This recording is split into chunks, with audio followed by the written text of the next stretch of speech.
ඉතාමත් ගෞරවයෙන් ආරාධනා සිටිනවා. දයානන්ද කුසල ඥාන ස්වාමීන් වහන්සේට ධර්ම දේශනාව ආරම්භ සමන්ත චක්කවාලේසු අත්‍රා ගච්ඡන්තු දේවතා සද්ධම්මං මුනි රාජස්ස සුනන්තු සග්ග මොක්ඛදං ධම්ම ශ්‍රවණ කාලෝ අයං භදන්තා ධම්ම ශ්‍රවණ කාලෝ අයං භදන්තා ධම්ම ශ්‍රවණ කාලෝ අයං භදන්තා නමෝ තස්ස භගවතෝ අරහතෝ සම්මා සම්බුද්දස්ස නමෝ තස්ස භගවතෝ අරහතෝ සම්මා සම්බුද්දස්ස නමෝ තස්ස භගවතෝ අරහතෝ සම්මා සම්බුද්දස්ස එවං මේ සුතං ඒකං සමයං භගවා කුරුසු විහෙරති කම්මාස ධම්මං නාම කුරුණං නිගමෝ තත්‍ර කෝ භගවා භික්ඛු ආමන්තේසි භික්ඛවෝති භදන්තේති තේ භික්ඛු භගවතෝ පච්චස්සෝසුං භගවා ඒතදවෝච ඒකායනෝ අයං භික්ඛවේ මග්ගෝ සත්තානං විසුද්ධියා සෝක පරිද්දවානං සමතික්කමාය දුක්ඛ දෝමනස්සානං අත්ථංගමාය ඥායස්ස අධිගමාය නිබ්බානස්ස සච්චි කිරියාය යදිදං චත්තාරෝ සතිපට්ඨානාති.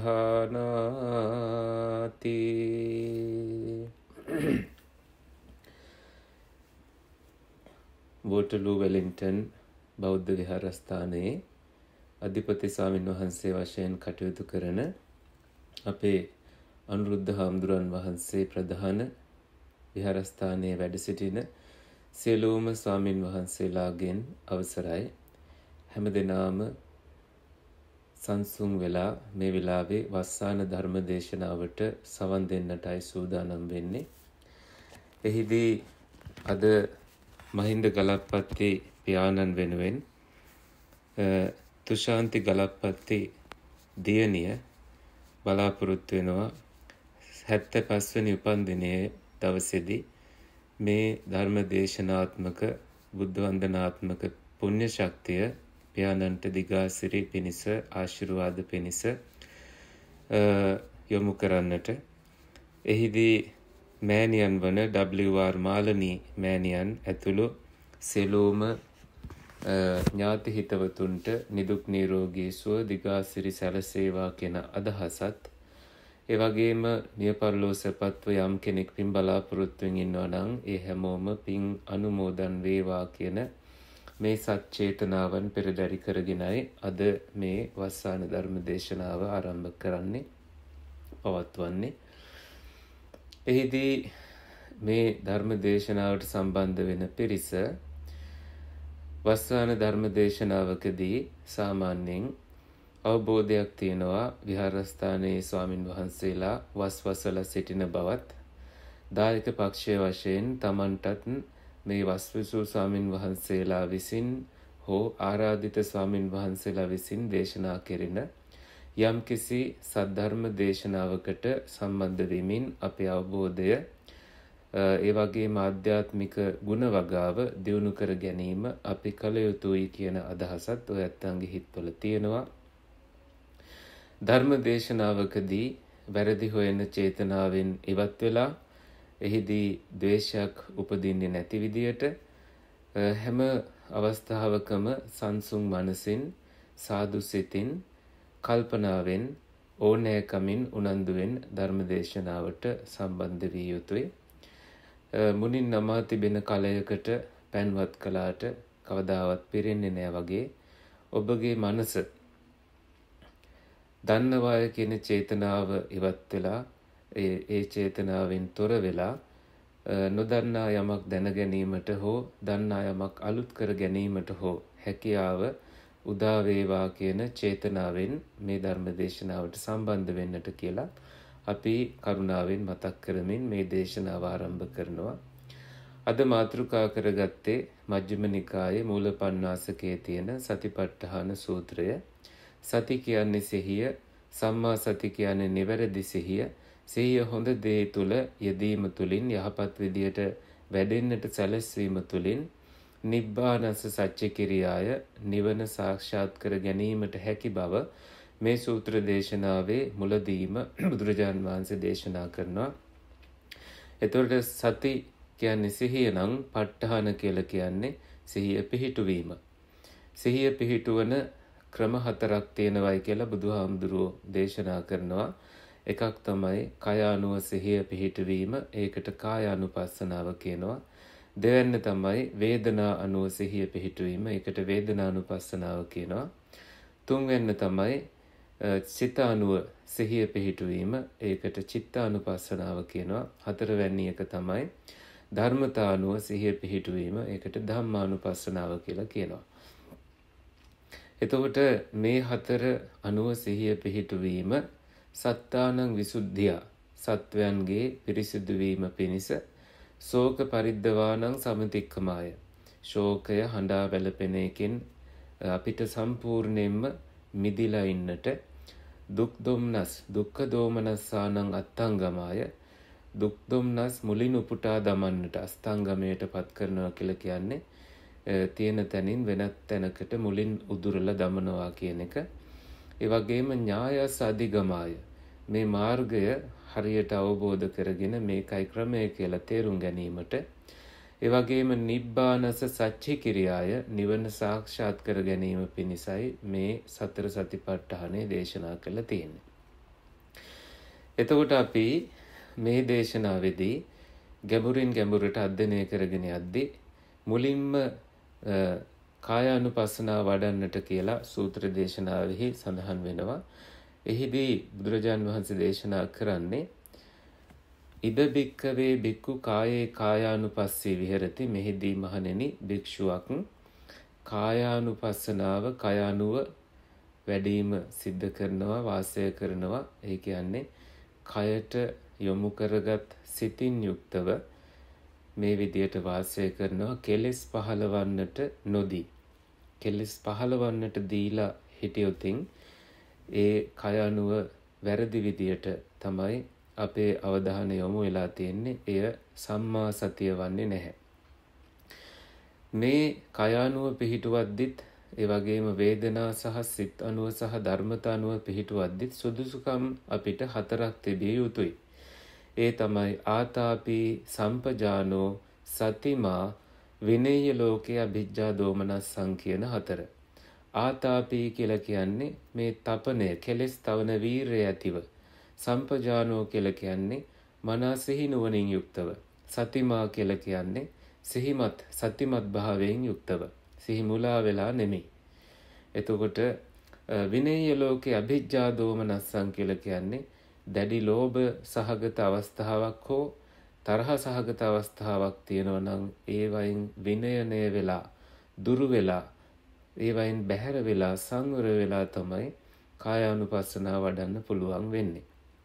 එහෙමනම් අපිට පේනවා බුදුරජාන් වහන්සේ ආරම්භයේදීම අපිට දේශනා කරනවා ඔබ සිහි විකල් වෙච්ච ස්වરૂපයකින් ඉන්නවනම් ඔබගේ මේ දවස්වල ගත කෙරෙන්නේ තමන් අධික බැඳීමක ඉඳිමින් දුක් පීඩාවක නම් අධික තරහවක නම් ඒවා පැත්තක තැබීම තමයි මේ මධ්‍යම ප්‍රතිපදාවට ඒමෙහි මාර්ගය. මොකද මධ්‍යම ප්‍රතිපදාවේ තමයි සම්මා සතිය තියෙන්නේ. එහිදී අපි හොඳ දිට්ඨියකින් හොඳ සංකල්ප වලින් හොඳ වචන හොඳ ක්‍රියා හොඳ වෑයම් මේ ඔක්කොම සම්පූර්ණ වෙන කෙනෙක්ට තමයි මේ මග මේ විදියට වැඩෙනවාය කියන අවබෝධය වෙන්නේ. කායානුපස්සනාවේදී බුදුරජාන් වහන්සේ පළමුවෙන්ම දේශනා කරනවා සතෝ වස්ස සති සතෝව පස්ස සති. සිහියෙන්ම හුස්ම ගන්න පටන් ගන්නවා, සිහියෙන්ම හුස්ම හෙලන්න පටන් ගන්නවා. ඊළඟට දීඝං වාස සන්තෝ දීඝං අසසාමීති පජානාති. දීර්ඝව ආශ්වාස කරමින් දීර්ඝව ආශ්වාස කරනවා කියලත්, දීඝං වා පස්ස සන්තෝ දීර්ඝව ප්‍රාශ්වාස කරමින් දීර්ඝව ප්‍රාශ්වාස කරනවා කියලත් පජානාති. මෙහිදී හොඳින් වඩා හොඳින් දැනගන්නවා. ජානාති කියන්නේ දැනගන්නවා, පජානාති කියන්නේ වඩා හොඳින් දැනගන්නවා. එතකොට මුලින්ම තිබුණේ සතෝව අස්ස සති සිහියෙන්ම හුස්ම ගන්නවා, සතෝව පස්ස සති සිහියෙන්ම හුස්ම හෙලනවා. දෙවෙනියට තමයි දීර්ඝ වශයෙන් ගන්න හුස්ම හෙලන හුස්ම පිළිබඳව අපි අවධානය යොමු කරන්නේ. දැන් එහෙනම් ඔබ හිතාගෙන හිටියනම් නාසාග්‍රයට හෝ කුසට හෝ යම් තැනකට සතිපට්ඨාන සූත්‍රයේ අවධානය දෙන්න කියලා උපදෙස් දීලා තියෙනවයි කියලා එය නිවැරදි කරගත යුතුයි. එහෙම සඳහන් කිරීමක් මෙහි නැහැ. තුන්වෙනි පියවර වශයෙන් සබ්බකාය පටිසංවේදී අසසිස්සාමීති සික්ඛති පස්සසිස්සාමීති සික්ඛති. එහිදී සමස්ත කය සම්බන්ධයෙන් ආශ්වාස ප්‍රාශ්වාස අලලා අපේ සික්ඛති පුහුණුවක් අපි ක්‍රියාත්මක කරනවා. අපිට දැනෙනවා අපේ උරහිස්, අපේ කුස, අපගේ මුළු කයම ආශ්වාස ප්‍රාශ්වාස ක්‍රියාවලිය සමග බද්ධ වෙලා තියෙනවා කියලා. එතෙක් දුරටයි අපේ සිහිය දැන් පැතිරිලා තියෙන්නේ. මුලින් අපි තිබුණ පජානාති හොඳින් දැනගන්නවා ඉක්මවා ගිහිල්ලා ඒ පියවරෙන් ඔබට ගිහිල්ලා අපි සික්ඛති ශික්ෂණයක් ලබනවා, පුහුණුවක් ලබන්නට පටන් ගන්නවා. ඊළඟට පස්සම් භයං කාය සංඛාරං අසසිස්සාමීති සික්ඛති පස්සසිස්සාමීති සික්ඛති කියන වශයෙන් මේ පස්සම්බති කියලා කියන්නේ හොඳ පාලි වචනයක්. ඒ කියන්නේ සංසුන් කරනවා, සැහැල්ලු භාවයට පත් කරනවා කියලා. මේ තමයි කායානුපස්සනාවේ පළමුවෙනි පියවර වන ආනාපාන සතියෙහි අවසාන පියවර. එහි අවසාන පියවර වශයෙන් අපිට පෙන්වලා දෙන්නේ ආශ්වාස ප්‍රාශ්වාස හොඳටම සංසුන් වීම දක්වා, ඒ කියන්නේ අපිට නොදැනී යෑම දක්වාම අපි අපේ පුහුණුව පවත්වාගෙන යනවා කියන එක. එහිදී අපිට අවබෝධයක් ලැබෙනවා බුදුරජාණන් වහන්සේ මුලදීම අපගේ පුහුණුව සාර්ථක කර ගැනීම උදෙසා අපිව යොමු කරන්නේ හුස්ම රැල්ලට. එහෙනම් අපිට ගැටලුවක් ඇති වෙන්න ඕනේ මුලින්ම අපේ තියෙන දැඩි ආසාවල් සහ තරහවල් අයින් කරගන්න කියලා තියෙනවා නම්, ඔබ තරහ චරිතයක් නම් මේ දවස්වල මෛත්‍රිය හොඳින් වඩලා තමන්ට තමන් හිතයිශී වීම තුලින් ඔබට අවට ඉන්න අයටත් මෛත්‍රිය යොමු කරන්නට පුළුවන්. ඔබගේ මනස තියෙන ලීතල් තත්වයක නම්, ඒ කියන්නේ ඔබ මාරාන්තික විදියට කෙනෙක් පිළිබඳව හිතද්දි වෛරයෙන් ඉන්නවනම්, ඔබ පිළිබඳව වෛරයෙන් ඉන්නවනම් ඔබ වහවහාම තෙරපි ආදී දේවලට සම්බන්ධ විය යුතුයි භාවනාවට එන්නට පෙර. මොකද භාවනාව කියලා කියන්නේ ඔබ හොඳ අවබෝධයෙන් කළ යුතු දෙයක් නිසා. ඔබ හිතාගෙන ඉන්නවනම් මේ ඇත්තන් කවුරු හෝ ඉන්නේ ගෙදරක කියලා. ඉන්නේ අපි ඇත්තටම ගෙදරකවත් පන්සලකවත් කොහෙවත් නෙමෙයි, අපේ මනස ඇතුලේ. ඒ නිසා ඔබ නිින්දට ගිහිල්ලා අවදි වෙන වෙලාවේ පටන් ඔබ තුල අවදි වෙන සිතුවිලි අනුව ඔබගේ මේ දවස්වල චර්යාව තීරණය වෙනවා. ඉතින් ලොවට ජීවය දෙන්නේ හිරු එළිය සහ අම්මාය කියලා අපි අහලා තියෙනවා මැක්සිම් ගෝකිගේ ප්‍රකාශයක්. මේ ලොවෙහි ජීවය නැති කරන්නටත් පුළුවන් වෙන්නේ ඒ ජීවය ලැබුණට පස්සේ අපසන්තකව අපි ජනනය කරගන්නා වූ, ඇති කරගන්නා වූ ක්ලේශ සිතුවිලි. මේ හැම දෙයකම තියෙන්නේ ඇලීමක්, ගැටීමක් හෝ යම්කිසි නොදන්නා අවිද්‍යා සහගත ස්වභාවයක්. ඉතින් ඒ නිසා තමයි මුලින්ම අපි අපේ චරිතයට ගැලපෙන ආකාරයට ශ්‍රද්ධා, බුද්ධි, විතර්ක, ඒ වගේම තරහ ආදී චරිතවලට ගැලපෙන ආකාරයට අපේ මනස හසුරුවාගෙන සංවර භාවයට පත් වෙලා මූලික සුදුසුකම් සකස් කරගෙන මේ සිහිය පිහිටුවීමට අපි පැමිණිය යුත්තේ. එතකොට පළමුවෙනි පියවර වශයෙන් ආනාපාන සතිය අපි හඳුනාගත්තා. දෙවෙනි පියවර වශයෙන් සතර ඉරියව් තියෙනවා. එතකොට ගතේ ඨිතේ නිසින්නේ ඒ කියන්නේ මුල් හතර ගච්ඡන්තෝවා ඨිතෝවා නිසින්නෝවා සයානෝවා කියන වශයෙන් අපි ඇවිදිද්දිත් ඒ වගේම හිඳගෙන ඉඳිද්දිත් සයනය කරද්දිත් ඒ වගේම හිටගෙන ඉඳිද්දිත් මේ කියන ඉරියව් හතර පවත්වන හැම වෙලාවකම අපි දැන් හුස්මෙන් නෙමෙයි සම්පූර්ණ සිහියෙන් අපි ඉන්නවා. හුස්ම පිළිබඳවට නෙමෙයි දැන් අපේ කායානුපස්සනාව යොමු වෙන්නේ අපි පවත්නා ඉරියව් සම්බන්ධයෙන්. මෙහිදී අපිට ගැටලුවක් ඇති වෙනවා. එහෙනම් අපි ඩ්‍රයිව් කරන එක ආදී මේකේ නැද්ද කියලා. ඒ පියවරත් බුදුරජාන් වහන්සේ ඇතුළත් කරනවා. යථාවා පනස්ස කායෝ පනිහිතෝ හෝති තතහ තතානං පජානාති. යම් යම් විදියට ඔබගේ කය පිහිටුවල තියෙන්නේ ඒ විදියට අපි හොඳින් දැනගෙන සිහිනුවන ඇතිව ඒ ක්‍රියාවන් කරනවා. ඒ කියන්නේ මෙහි ප්‍රවණතාවයක් තියෙනවා අසිහියෙන් මේ ක්‍රියාවන් කරන්නට පුළුවන් කියලා. එහිදී අපි රියදුරු අසුනේ ඉඳගෙන එළවනවා නම් සිහියක් නොමැතිව ඒ ගමන අවසන් කරන්නට පුළුවන් යන කම්ම දන්නේ නැතුව වෙනත් කල්පනාවක තමයි සිහිය පිහිටුවලා තියෙන්නේ. එහෙනම් සම්පජානකාරී හෝති කියන තැනදී අපේ සිහිය ඒ විදියට මුලාවටපත් වෙලා නම් සම්පජානකාරී වෙන කෙනෙක්ට මනසේ කොයි ස්වභාවයේද කෙලෙස් ස්වභාවයෙන් යුක්ත වන්නේ කියලා හඳුනාගෙන එහි අපි පජහති විනෝදේති බ්‍යන්ති කරෝති කියන අකුසලයන් දුරු කිරීමේ ව්‍යායාමයේ යෙදෙන්නට ඕනේ. එහිදී දුරු කරනවා, බැහැර කරනවා, වැය වෙන්නට සලස්වනවා කියන ක්‍රියාපටිපාටිය වඩමින් තමයි අපි රියදුරු ආසනයේ හෝ ඒ ඕනෑම ක්‍රියාවක අපි ඉන්නකොට කරන්නේ. ඉතින් අපි දැන් දෙවෙනි පියවර විදියට අපේ ඉරියව් හතර ක්‍රියාත්මක වුණත් තුන්වෙනි පියවර විදියට කායානුපස්සනාව අනුව සිහිය පිහිටුවද්දී බුදුහාමුදුරුවෝ අපිට අනුදැන වදාළේ අපි කරන සියලුම ඉරියව් අපි උච්චාර පස්සාව කම්මේ වැසිකිලි කැසිකිලි කළත් අපි දුරකතනය හෝ අරන් ගිහිල්ලා අපේ සිහිය විකල් කරගන්නේ නැතුව ක්ලේශයන් වලට යොමු වෙන ප්‍රවාහයකට හසුවන්නේ නැතිව අපි සාමාන්‍යයෙන් සිහිය හොඳින් තිවුර කර ගැනීම උදෙසා ඒ කරන්නා වූ කටයුත්ත අපි හොඳ සිහියකින් ක්ලේශ උපදන ස්වභාවයකින් තොරව අපි කරගත යුතුයි. එහිදී තමයි මේ කරන හැම ඉරියව්වක්ම සිහියට අදාළව අපි වැඩිමක් වෙන්නේ. මධ්‍යම ප්‍රතිපදාවෙහි සතිය කියන අංගය වැඩෙන්නේ බොජ්ජංගයක් වශයෙන්ුත් වැඩෙන්නේ.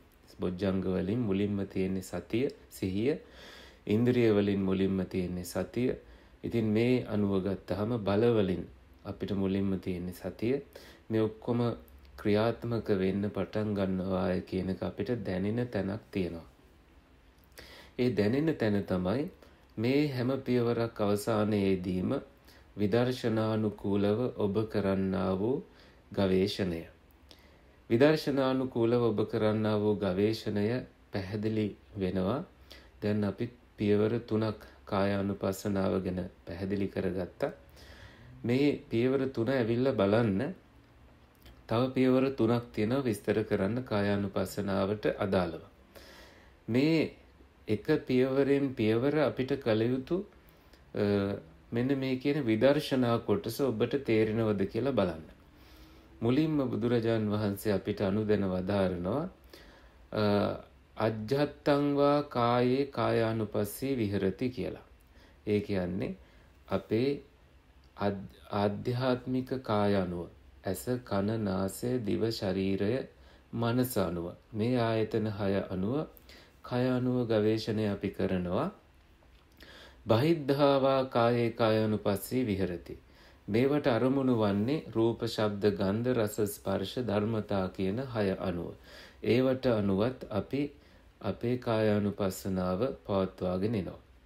දැන් අපි අජ්ජත්ත කියන එකයි බහිද්ධා කියන එකයි තේරුම් ගත්තා. ඒ දෙකම එකතු වෙලා අජ්ජත්ත බහිද්ධාවා කායේ කායානුපස්සී විහෙරති කියලා මේ දෙකම එකතු කරලා බුදුරජාන් වහන්සේ දේශනා කරනවා. ඇස නම් එයට රූපයත්, කන නම් එයට ශබ්දයත් ආදී වශයෙන් සම්බන්ධීකරණයක් සිද්ධ වෙනවා. ඒ සම්බන්ධීකරණය සිද්ධ වෙන්න නම් චක්කු විඤ්ඤාණය, ශෝත විඤ්ඤාණය, ගාන ජීවහා, කාය මන විඤ්ඤාණ වශයෙන් විඤ්ඤාණ 6 දහනය විය යුතුයි. එතකොට එතන විඤ්ඤාණ 6යි ආයතන 6යි බාහිර ආයතන 6යි එකතු වුණාට පස්සේ 18 ආකාරයේ ක්‍රියාවලියක් ඔබට පේනවා. ඒ 18 ආකාරයේ එකින් එක වෙන් කරාට පස්සේ චක්කුවට අදාළව තින්නන් සංගති තුනක එකතුවක් වෙනවා. ඒ තමයි චක්කුවත්, චක්කුවට අරමුණු වෙච්ච රූපයත්, ඊට අරමුණු වෙච්ච චක්කු විඤ්ඤාණයත් කියන මේ තින්නන් සංගති, මේ තුනෙහි එක්ව යෑම පස්සෝ ස්පර්ශය වශයෙන් සඳහන් වෙනවා. එහෙනම් අපිට පේනවා අජ්ජත්ත බහිද්ධාවා කායේ කායනුපස්සේ විහෙරති. මේ ආධ්‍යාත්මික සහ බාහිර වශයෙන් කය අනුව අපි කායානුපස්සනාවක ඉන්නකොට අපිට පේනවා මේ තුනෙහි එකතුව ඇස සම්බන්ධයෙන්ුත්, කන සම්බන්ධයෙන්ුත්, නාසය, දිව, ශරීරය, මනස සම්බන්ධයෙන්ුත් සිද්ධ වෙනවා. එහෙනම් හුස්ම රැල්ල සම්බන්ධයෙන් ගත්තොතින් අපිට හුස්ම රැල්ල කියන පියවර ඔස්සේ ගිහිල්ලා අපිට මේ අවබෝධය ලබා ගන්නට ඕන නම් අපි මේ විදර්ශනා කොටස ගෙනල්ලා බුදුහාමුදුරුවෝ කියන විදියටම බලනවා. එතකොට හුස්ම දැනෙන්නේ බාහිර දෙයක් විදියට කයට. එතකොට හුස්මයි කියලා බාහිර දෙයක් විදියට කයට දැනගත්ත නම් කාය විඤ්ඤාණයක් ඇති වුණා. මේ තුනේ එකතුව, ඒ කියන්නේ කයත්, හුස්මත්, කාය විඤ්ඤාණයත් කියන මෙහි එක්ව යෑමට කියනවා ස්පර්ශ කියලා. කාය ස්පර්ශයක් ඇති වුණා. අන්න දැන් අපි අජ්ජත් වශයෙන් කයත්, බහිද්ධා වශයෙන් හුස්ම රැල්ලත්, එතකොට අජ්ජත් බහිද්ධා වශයෙන් මේ තුනේ මේ දෙක එකතු කරන චක්කු විඤ්ඤාණයත් ඒ තුنين හට ගන්නා වූ ස්පර්ශයත් කියන හේතුඵල අනුව දකින්න ගත්තා. අද්දකීම නිර්මාණය වීම අපිට පේන්න ගන්නවා. එහෙනම් සමුදය ධම්මානුපස්සීවා කායස්මින් විහෙරති කියන අංගය අපිට පේන්න ගන්නවා. මේ තමයි සමුදය වෙන හැටි, එක්ව හට ගන්නා හැටි. දැන් එහෙනම් අපේ ප්‍රඥාව අපිට කියලා දෙනවා වය ධම්මානුපස්සීවා කායස්මින් විහෙරති. ඒ කියන්නේ නැති වෙලා යන, වැය වෙලා යන ස්වභාවයත්. එය අපිට වැටහෙනකොට අපිට පේනවා හේතුප්පටිච්ච සම්භූතං, හේතුන් නිසා හටගන්නා වූ දේවල් හේතු භංගා නිරුජ්ජති. මේ හේතුන් හට නොගත්තේ නම් නිරුද්ධ වෙලා යන බව. සමුදය වය දෙකම දකිමින් අපි වාසය කරනවා. මේ ආයතන තියෙනකොට මේ විදියට සමුදය වෙනවා. මේ ආයතන නැති වෙනකොට මේවා නැති වෙලා යනවා. නැති වෙනවයි කියලා කියන්නේ මරණයේදී නැති වෙන එකත් ඊළඟට භාවනාවේදී අපි ආයතන නිරුද්ධ කරලා භාවනානුකූලව සිටීමත්. එහිදී තීව්‍ර සතියක් අපිට ඇතිවිය යුතුයි කියන උනන්දුව අපි තුල ජනනය වෙනවා, උපදිනවා. දැන් අපිට විදර්ශනා කොටසේ සමුදය වය ධම්මානුපස්සීවා කායස්මින් විහෙරති කියන එකත් තේරෙනවා. ඊළඟට බුදුහාමුදුරුවෝ අපිට පෙන්නලා දෙනවා ප්‍රඥානුකූලව හිතන්න අත්තිකායෝතිවා පනස්ස සතිපච්චුපට්ඨිතා හෝති. කයක් තියෙනවයි කියලා සිහියක් අපිට තියෙනවා. ඇත්තනේ. දැන් මේක මගේ කියලා හිතන් හිටියට බැලුවහම මේ කයක් හට ගන්නවා මේ ආකාරයට. එතකොට යාව දේව ඥානමත්තාය, මේ දැනුමට පමණයි කයක් කියන එක මේ වෙලාවේ හිතනකොට මේ විදියට හට ගන්නවා. පතිස්සති මත්තාය, මෙහි අනුපිළිවෙලට මේ පැවැත්මට පමණයි මේ විදියට සිහිය අපි පිහිටුවාගෙන යෑමයි මෙහි සිද්ධ වෙන්නේ. පතිස්සති කියලා කියන්නේ ඒ පැවැත්මට පමණයි. ඊළඟට නචකින්චි ලෝකේ උපාදීයති කියන මේ උපාදානය කඩන තැන අපිට සතිපට්ඨානෙන් පෙන්නනවා. ලොව කිසිම දෙයකට අපි ඇලෙන්නේ නැහැ. ආයතන සම්බන්ධ ලෝකයෙන් අපිට පෙන්නලා දෙන කිසිම දෙයකට අපි ඇලෙන්නේ නැති තරම් තීව්‍ර සතියක් දැන් ඔබ හුස්ම රැල්ල සම්බන්ධයෙන්ුත්, ඉරියව් හතර සම්බන්ධයෙන්ුත්, සියලුම ඉරියව් සම්බන්ධයෙන්ුත් ඔබට ඇති කර ගැනීමේ පුහුණුවයි මේ කියලා දුන්නේ ඇති වෙලා තියෙන්නේ. දැන් අපිට තවත් පියවර 3ක් තියෙනවා කායානුපස්සනාවේ. ඒ තමයි අපේ තියෙන භූත රූප 4. ඒ කියන්නේ පඨවි ආපෝ තේජෝ වායෝ කියන 4. ඊට පෙර බුදුහාමුදුරුවෝ සඳහන් කරනවා මේ සාමාන්‍යයෙන් ශරීරයක තියෙන 32ක් වූ ශරීර කොටස්. මේ ශරීර කොටස් කේසා ලෝමා නඛා දන්තා තචෝ මන්සන් නහාරු අට්ටි අට්ටි මිංජා වක්කං හදයන්යකනං කිලෝමකම් පිහකං පප්පාසං අන්තං අන්තගුණං උදරියං කරීසම් පිත්තං සෙම්හම් පුබ්බෝ ලෝහිතං අස්සු අසා කේලෝ සිංගානිකා ලසිකා මුත්තම් මත්තකේ මත්ත ලුංගන්ති වශයෙන් 32ක කොටස් අපේ ශරීරය තුල තියෙනවාය කියලා අපිට මෙනෙහි කරන්නට බුදුහාමුදුරුවෝ දේශනා කරනවා. හරියට උබතෝ මුඛා මුතෝලි කටවල් දෙකක් තියෙන මල්ලක ධාන්‍යවාදීන් එකතු කරලා ඒ මල්ල ඇරලා බලනවා වගේ ඉමේ සාලී මේ තියෙන්නේ හාල් ඉමේ වීහි මේ තියෙන්නේ වී ඉමේ මුග්ගා ඉමේ මාසා ඉමේ තිලා ඉමේ තණ්ඩුලා මේ මුං ඇට මේ මෑට මේ තිල මේ තියෙන්නේ තණ්ඩුලා තල සහ සහල් ඇට ආදී වශයෙන් අපි මෙනෙහි කර කර බලනවා. ඒ මෙනෙහි කර කර බැලීම තුලින් අපේ භාවනාව ලස්සන වෙනවා. අපේ ජීවිතය සුන්දර වෙනවා. අසුබය වඩන්නේ සුන්දරව ලස්සනව අපේ මනස පවත්වා ගැනීමටයි. එය අපිට වැටහෙන්න ගන්නවා. අපි එන්න කෙලෙස් දාහයෙන් මිදි නිවි නිවි යන කෙනෙක් බවට පත් වෙනවා. දැන් අපිට 32ක් වූ ශරීර කොටස් පිළිබඳව අවබෝධයක් ලැබුණා. ඒ 4 වෙනි කායානුපස්සනා පියවර 5 වෙනි පියවර තමයි අර මං මුලින් එකතු කරන්න හදපු සතර මහා භූත රූප. හරියට ගාවින් වදිත්වා බිලසෝ පටි විභජෙය. හරියට එළදෙනක් යම්කිසි කෙනෙක් විසින් ඝාතනය කරලා කොටස් වශයෙන් චාතුම් මහා පතේ 4 මං හන්දියක වෙන් කරලා තියෙනවා. යම් කිසි තැනක ඒ 4 මං හන්දියක වෙන් කරලා තියෙනවා වගේ මේ තියෙන්නේ මේ කොටස් කියලා අපි පඨවි කොටස් වෙන් කරනවා. මේ අස්ති මේ සියලුම අස්තීන් හිස් කබල ආදිය ඊට පස්සේ නාස් ඇටය උකුල් ඇටය මේ බාහුව අස්ති නිය අස්ති ආදී මේ සියල්ලම අපි පඨවි කියන කොටසටත් වැగిරෙන කොටසට රුධිරය කඳුළු සෙම සොටු සැරව ආදියත් මුත්‍රාමය ආදී දේවලුත් ඊළඟට උෂ්ණ කොටසට අපි උණුසුම්ය කියලා අපිට වෙන් කරන්න ස්ථාන වශයෙන් අපි දන්නවා අත් දෙක අල්ලගත්තත් උණුසුම තියෙනවා. ඊට පස්සේ අපේ හුස්ම රැල්ල වැටෙන ස්ථාන ස්පර්ශ කරත් උණුසුම තියෙනවා. සමයේ යම් තැන් ස්පර්ශ කරත් උණුසුම තියෙනවා. මේ උණුසුම් ආදිය අපිට වැටහෙන්න ගන්නවා උණුසුම පවත්නා කොටස් වශයෙන්. එය අපි වෙන්වෙන්ව දකිනවා. මෙය දකිද්දි වන්න සන්ඨාන ගන්ධේහි ආසයෝ කාසතෝ වශයෙන් අපි බලන්න ඕනේ. ඒ කියන්නේ අපි එක දෙයක් අරගෙන කල්පනා කරනවා. අපි හිතමු පඨවි කොටසට අයිති නියපොතු කියන එක. නියපොතු වල වර්ණය අපි දකිනවා. සුදු සහ කහ වර්ණයට රෝස වර්ණයට අයිති. සන්ඨාන කියලා කියන්නේ එහි හැඩයක් තියෙනවා. ඒ හැඩය තමයි වක්‍රාකාර හැඩය. අපි එක හැඩ දාලත් ගන්නවා. ගන්ධ තමයි මෙහි යම්කිසි දුර්ගන්ධයක් තියෙනවා අපි පිරිසුදු නොකර තිබුණොත්. ආසයෝ කියලා කියන්නේ එහි ආශ්‍රය කරන තැන. එය පවත්නේ සාමාන්‍යයෙන් ඇඟිල්ලක අග්‍රයේ. ඊට පස්සේ ඕකාසතෝ කියන්නේ එය ගන්නා වූ අවකාශය. එයට අයිති අවකාශයක් තියෙනවා. මේ විදිහටයි අපි මෙනෙහි කිරීම සිද්ධ කරන්නේ. එහෙම ගත්තහම මේ පඨවි ස්වභාවය තව තවත් වැටහෙනවා. 32ක් වූ ශරීර කොටස් හොඳින් අපිට මෙනෙහි කිරීම සිද්ධ වෙනවා. නිකන් 32 කිව්වට හරියන්නේ නැහැ. අසුබය වැඩෙන්නේ නැහැ. දැන් අපිට පඨවි වශයෙන් ආපෝ වශයෙන් තේජෝ වශයෙන් ඒ නියපොතු නෙමෙයි ඕනෑම දෙයක් අපිට පේන්න ගන්නවා.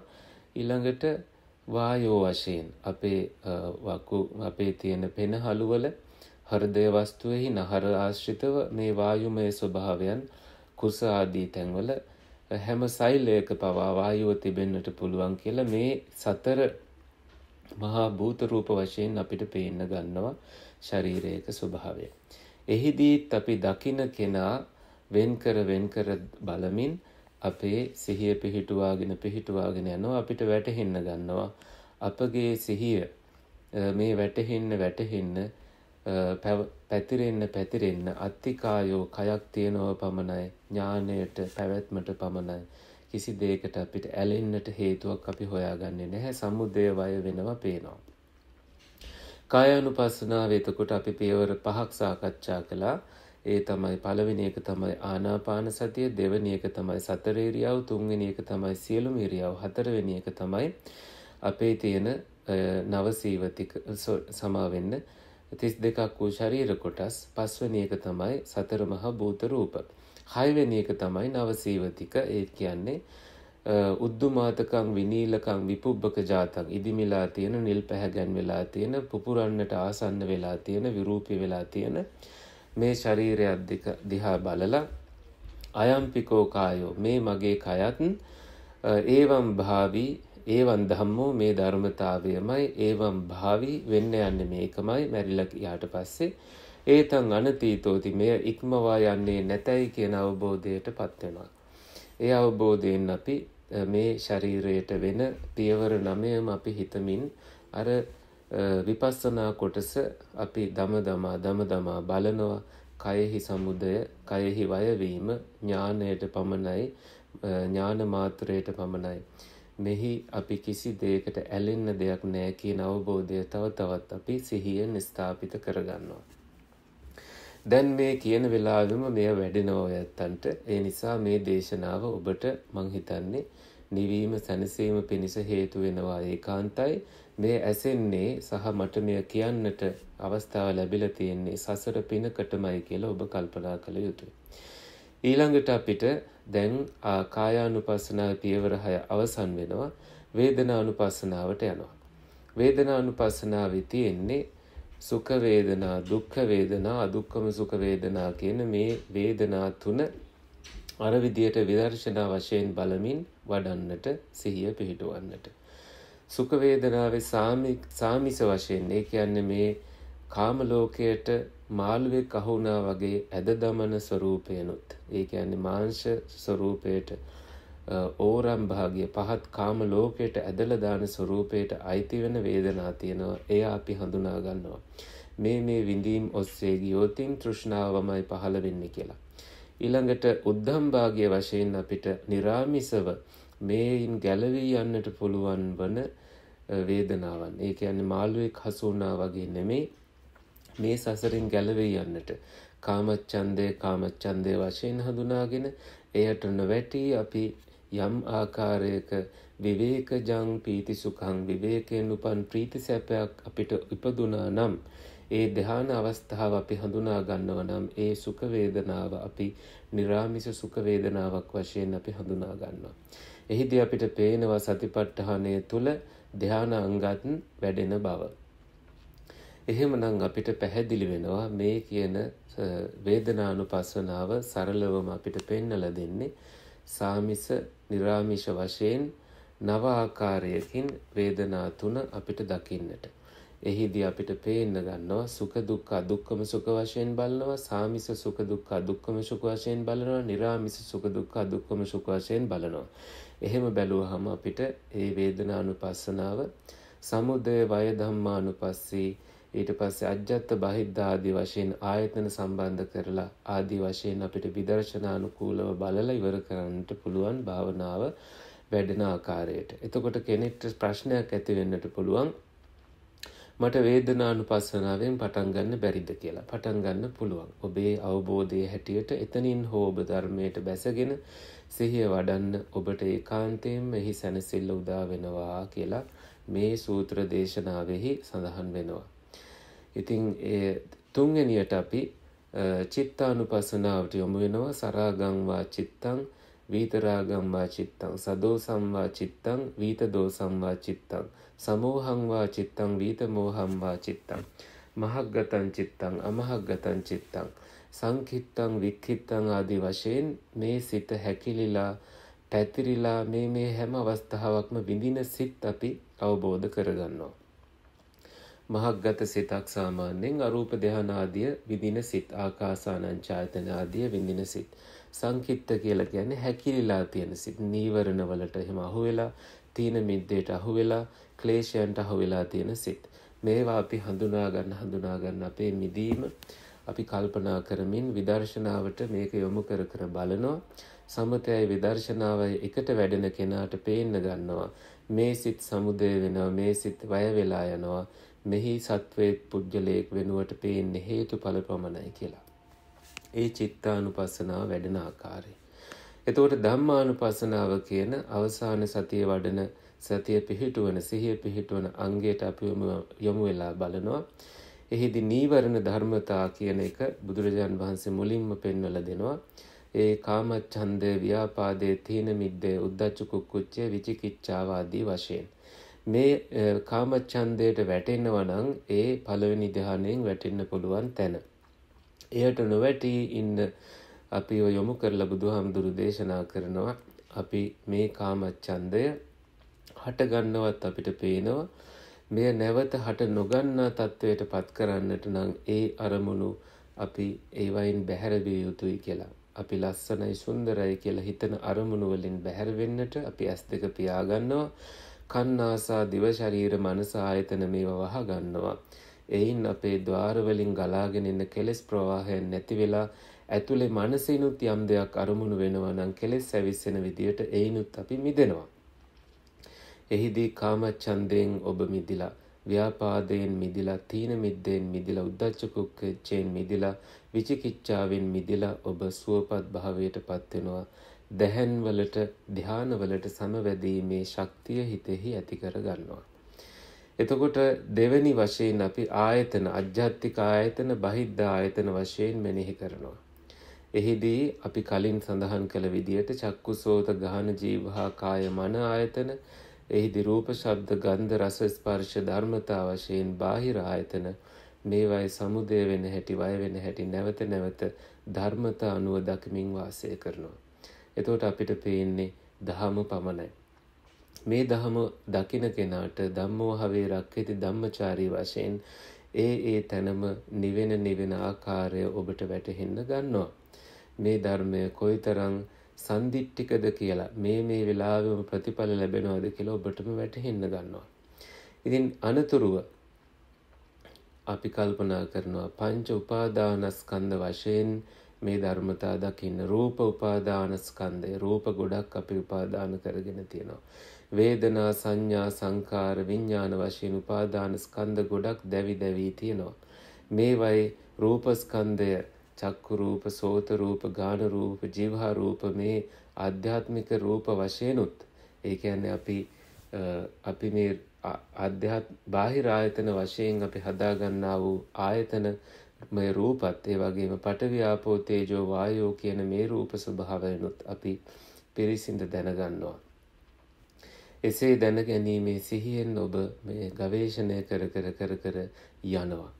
ඒ තුල ඔබට වේදනා කියන එක තමයි දැන් ගවේෂණය කරන්න කියලා තේරෙනවා. සුඛ දුක්ඛ දුක්ඛම සුඛ වශයෙන්. එහිදී සංඥා, රූප සංඥා, ශබ්ද සංඥා ආදී වශයෙන්, දිගපල්ල සංඥා වශයෙන් සංඥා ලෝකයක් තියෙනවා කියලා උපාදානය කරගෙන මෙය හටගෙන නැති වෙලා යන හැටි ඔබට පේන්න ගන්නවා. ඊට පස්සේ සංස්කාර විඥාන වශයෙන් සංස්කාර වෙලා අපි හදාගත්ත සංකත දේවල් තමයි මේ ලෝකයම කියලා ඔබට වැටහෙන්න ගන්නවා. එතකොට විසංකාරගතං චිත්තම්, මේ සංස්කාර විසංකාර කරගන්නේ තෘෂ්ණාවෙන් තොර වෙලාය කියලා ඔබට වැටහෙන්න ගන්නවා. ඊළඟට අපිට චක්කු සෝත ගාන ජීවහා ආදී වශයෙන් විඥාන අපිට පේන්න ගන්නවා. ඒ ඉන්දන ඒ කියන්නේ ඒ දර වලින්, ගොම වලින් ගොම ගින්දර හැදෙනවා වගේ විඥාන, ඇසේ විඥාණයෙන්, ඇස සම්බන්ධයෙන් ඇසේ විඥාන හට ගන්නවා ආදිය ඔබට වැටහෙන්න ගන්නවා. විඥානයේ 6 ආකාරයෙන් ඔබ තේරුම් ගන්නවා. ඊළඟට අපි මේ ආයතනත් පිරිසිඳ දැන ගැනීම හරහා ඊළඟට පිවිසෙනවා සති ධම්ම විචය විරිය පීති පස්සද්ධි සමාධි උපේක්ඛා කියන මේ බොජ්ජංග ධර්මතා වඩන්නට ඉබේම වැඩෙන්න ගන්නවා. ඊළඟට දුක්ඛ සමුදය, දුක්ඛ නිරෝධ, දුක්ඛ නිරෝධ ගාමිනී පටිපදාරිය සත්‍ය වශයෙන් ආර්ය සතරමයි ඔබගේ පිහිට පිණිස පවතින්නේ කියලා අවබෝධ කරගෙන මාර්ගාංග වඩමින් සෝතාපන්න, සකදාගාමි, අනාගාමි, අරිහත් කියන මාර්ගස්ත ඵලස්ත ආර්ය තත්වයන් උදෙසා ඔබගේ භාවනාව ඔබ මධ්‍යම ප්‍රතිපදාව ඔස්සේ සතරවෙනි ආර්ය සත්‍ය ඔස්සේ ඔබ යොමු කරගෙන ඔබටම වටහා ගන්නවා මෙසේ සිහිය පිහිටුවීම තුලින් දින අවුරුදු 7කින් මාස 7කටත් මාස 7න් දවස් 7කටත් දක්වා දවස් 7ක් ඇතුළත හෝ ඔබගේ අරිහත් ඵලය, අනාගාමී ඵලය සාක්ෂාත් කරගත හැකිය කියන එක ඔබටම වැටහෙන්න ගන්න. ඔබගේ ප්‍රඥා පරිපාකය ඒ දක්වා දියුණු භාවයට පත් වෙනවා. එයින් ඔබ හොඳින් වටහා ගන්නවා මේ දහම සන්දිට්ඨිකයි, අකාලිකයි, ස්වාක්ඛාතයි ආදී මේ දහම් ගුණ ඔබට වැටහෙන්න ගන්නවා. ඒ භාග්‍යවතුන් වහන්සේ භගවතෝ ධම්මෝ, භාග්‍යවතුන් වහන්සේගේ ධර්මය මෙසේයයි කියලා ඔබ වටහාගෙන අවබෝධයකින්, නොසැලුණු ප්‍රඥාවකින් ඔබ බෞද්ධයෙක් කියන බව මෙසේයයි සිදුවන්නේ කියලා ඔබට තේරෙන්න ගන්නවා. කවුරු හරි ගහක් ගලක් බුදු පිළිමයක් ආදිය කැඩුවත් ඔබට තරහ යන්නේ නැහැ. බැන්නත් තරහ යන්නේ නැහැ. හේතුව දහම තියෙන්නේ එය අවබෝධයෙන් රකින්න කෙනා තුල, සමුදය වය දකින්න කෙනා තුල, කෙලෙස් වලින් ක්‍රියාත්මක වෙන කෙනා තුල නෙමෙයි, කෙලෙස් වලින් බැහැර වෙන කෙනා තුල. ඒ නිසා බාහිරෙහි කිසිම තැනක ඔබ ගැටීමක් ඇති කරගන්නේ නැහැ. ධම්මපදයේ පිටුවක් ඉරුවයි කියලා ඔබ තරහ ගන්නෙ නැහැ. ධම්මපදයේ විසිකරයි කියලා තරහ ගන්නෙ නැහැ. හේතුව ඔබ දන්නවා ඒ හැම දෙයක්ම සමුදය වය වශයෙන් දකිමින් දහම තියෙන්නේ මේ ගැහි කෙලෙස් වලට යෑම තුල නෙමෙයි, එයින් මිදීම තුලයි කියන අවබෝධය ඔබට ඇති වෙනවා. එයින් ඔබ නිවැරදි සැබෑ බෞද්ධයෙක් බවට පත් වෙනවා. පුජ්‍යලයක් යම් ක්‍රියාවක් කළත් සිවුර හැඳගෙන හෝ පෙරවගෙන හෝ ඔබට එය බලපාන්නේ නැහැ. ඔබ දකින බුදුන් සිටින්නේ ඒ පුජ්‍යලයා තුල නෙවෙයි. ඔබ දකින බුදුන් සිටින්නේ ඔබ දකින්නා වූ දහම තුලයි. ඒකයි යෝ ධම්මං පස්සති සෝමං පස්සති. යමෙක් දහම දකීද ඔහු බුදුන් දකීය කියන බව ඔබ තේරුම් ගන්න. ඒ නිසා තමයි අඟුලිමාලටත් මේ දහම තුල සමාව ලැබුණේ. අරිහත් ඵලය ලැබුණේ. එහෙම බෞද්ධ පිරිසක් තමයි සැබෑ බෞද්ධයන් වශයෙන් අපිට හඳුන්වන්නට පුළුවන් වෙන්නේ. ඔවුන් පොහු දේවල් වලින් වැළකීලා ස්වාමින් වහන්සේලා මෛත්‍රියෙන්, කරුණාවෙන් ආරක්ෂා කර ගනිමින් මේ වස්සාන සමය ගත කරනවා. උන්වහන්සේලා ආරක්ෂා කරනවා කියලා කියන්නේ උන්වහන්සේලාගෙන් යම් දහමක් අහන්ට ලැබුණාද ඒ හැම ස්වාමින් වහන්සේලාගෙන්ම ගත හැකි දෙයක් තියෙනවාය කියන මේ අවබෝධයෙන්ම ඔබ කටයුතු කරනවා. එතකොට ඔබ මෛත්‍රී, කරුණා සහගත බෞද්ධයන් පිරිසක් බවට පත් වෙනවා. ඔබව කකචූපම සූත්‍රයේ සඳහන් වෙන ආකාරයට කෙනෙක් කියතකින් ඉරලා දැම්මත් ඔබ නෙමේ බොරු කියන්නේ, ඔබ නෙමේ වෛරයක්, ද්වේෂයක් ඇති කරගන්නේ. එහෙම උතුම් දියුණු මනසක් ඇති කරගත්ත කෙනෙක් වශයෙන් ඔබ නිවෙනවා. සමහර වෙලාවට පිරිනිවීම දක්වාම ඔබගේ මනස ක්‍රියාත්මක කරගන්නවා. ඒ අනුව මේ දහම තුල මෙලොවදීම මේ දිනු මනුෂ්‍ය ජීවිතය තුලදීම මේ දහම් සම්පතින් ඔබ ඵල ප්‍රයෝජන ලබා ගන්නා කෙනෙක් බවට පත් වෙනවා. ඉතින් එසේ ඔබ ලබා ගන්නා වූ දහම් අවබෝධයෙන් සැනසෙන්නට, නිවෙන්නට ඔබටත් මේ ස්වාමින් වහන්සේලා සෑම දිනා වහන්සේටමත් මේ ධර්ම දේශනාව හේතු වේවා, වාසනාව වේවා කියලා සාදු කියලා ප්‍රාර්ථනා කරන්න. මේන් ජනිත වන්නට යෙදුණු කුසල ශක්තියෙන් අපි ප්‍රාර්ථනා කරමු මහින්ද ගලප්පත්ති පියාණන්ට නිදුක් නිරෝගී සුව දිගාසිරි සැලසේවා. හැම යහපතක්ම සැනසෙල්ලක්ම වේවා. මේ ලැබූ 75 වෙනි උපන්දිනය තුල එතුමාණන්ට කායිකව, මානසිකව යම් ආකාරයෙන් වැළඳෙන්නට තිබෙන්නා වූ කර්ම ශක්තියෙන් වැළකීලා දිගාසිරීම සැලසේවා කියලා අපි හැමෝම තුෂාන්ති ගලප්පත්තේ දියණිය සමග ප්‍රාර්ථනා කරමු. ඒ වගේම මෑණියන් WR මාලනී මෑණියන්ට ඇතුළු ඥාති හිතවතුන් හැම දෙනාටමත් නිදුක් නිරෝගී සුව දිගාසිරි සැලසේවා. සතර සතිපට්ඨාන අවබෝධයෙන් සැනසීමම වේවා, හැම යහපතක්ම වේවා කියලා සාදු කියලා ප්‍රාර්ථනා කරමු. ඔබ සෑම දෙනාටමත් මියගිය ඥාතිවරුන්ටත් මේ ධර්ම දේශනාමය, බුද්ධ වන්දනාමය, සාකච්ඡාමය ආදී පුණ්‍ය ශක්තියෙන් දිනූ මනුෂ්‍ය ජීවිතයේ ඒ වගේම යම් තැන්වල උපත ලබා සිටින්නේ නම් ඒ තැන්වල සසර දුකින් අත මිදීමම නිවන් සුවයම වේවා කියලා ඉහළම ප්‍රාර්ථනය අපි සිද්ධ කරමු. දෙවියන්ටත් මියගේ ඥාතීන්ටත් මෙසේ අපි පින් අනුමෝදන් කරමු. ආකාසට්ඨා ච බුම්මට්ඨා දේවා නාග මහිද්దికා පුඤ්ඤන්තං අනුමෝදිත්වා චිරන් රක්ඛන්තු ශාසනං චිරන් රක්ඛන්තු දේශනං චිරන් රක්ඛන්තු තං සදා ඊත්තාවතා ච අම්මේහි සම්භතං පුඤ්ඤ සම්පදං සබ්බේ දේවානුමෝදන්තු සබ්බේ භූතානුමෝදන්තු සබ්බේ සත්තානුමෝදන්තු සබ්බ සම්පත්ති සිද්ධියා අභිවාදන සීලිස්ස නිච්ඡං වද්දාපචායිනෝ චත්තාරෝ ධම්මා වඩ්ඩන්ති ආයුවන්නෝ සුඛං බලං ආයුරාෝග්‍ය සම්පatti සග්ග සම්පatti මේවච අතෝ නිබ්බාන සම්පatti ඉමිනාතේ සමිජ්ජතු.